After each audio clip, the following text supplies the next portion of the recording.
ওয়ালাইকুম সুপ্রিয় দর্শক, আশা করি আল্লাহর রহমতে আপনারা সকলেই ভালো আছেন। আজকে আমি আপনারা আমার দোকানটা দেখাবো, কীরকম লাগলো না লাগলো। আর অবশ্যই একটা সাবস্ক্রাইব করবেন। একটা সাবস্ক্রাইব করলে কি আসে যাবে, একটা সাবস্ক্রাইব করে সাথে থাকবেন। এই দেখেন কাপড় কাটিং করে রাখছি, কেমন লাগলো। আমার কারিগর দরকার, কারিগর তাহলে যোগাযোগ করবেন। আজানও হয়ে গেছে। এই দেখেন, এই দেখেন, এই দেখেন।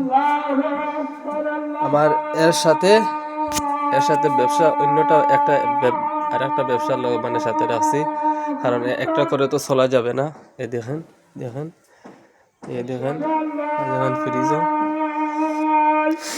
আজান হয়ে গেছে। ভিডিওটি আরেকটু লম্বা করলাম মনে, আবার নেক্সটে আসবো ভিডিও আরেকটা নিয়ে। আর অবশ্যই এগুলো সাবস্ক্রাইব করে সাথে রাখবেন, তখন যখন আমি ভিডিও ছাড়বো আপনার কাছে নোটিফিকেশনটা চলে যাবে। এখন আজান হয়ে গেছে, এর লাগে ভিডিওটা বেশি লম্বা করছি না। দয়া করে একটা সাবস্ক্রাইব করবেন।